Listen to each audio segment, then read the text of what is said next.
আমার নাদান মনে বিদ্বান প্রশ্ন, দুনিয়াতে এত কিছু থাকতে বাবাখোর, গাঁজাখোর, মদখোর, ডাইলখোর, রে বাবা তুই কি এই নাদান কলাটার দিকেই চোখ দেওয়ার লাগিল? হ্যাঁ, একটা তো খাইছিস, আরেকটার উপর চোখ দেওয়া লাগছে। এই চোরের কারণে জীবনটা তেনা তেনা হয়ে যাচ্ছে। কিছুদিন আগে এমনিতে তো ইলেকট্রিসিটি থাকে না, তারপর আবার বাক্স সহ চুরি হয়ে গেছে। এখন আবার কি শুরু হয়েছে কলাচোর। কেমনটা লাগে, জীবনটা একদম শেষ করে দিয়েছে। আমার সরকারের কাছে একটাই আবেদন রে বাবা, তুমি জেলখানায় নিয়ে যাও আর থানায় নিয়ে যাও আর জজ কোর্টে নিয়ে যাও, নিয়ে যাওয়ার পর 2 দিন মার দিয়ে আবার 3 দিনে জামাই বিদার করো কিসের জন্যে?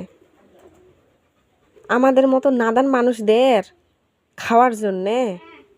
কেন জেলখানায় এত ভাত, এত ডাল, সেগুলা কি দিতে পারো না? এরা যে খাইয়ে খাইয়ে বেবাক সব শেষ করে দিল।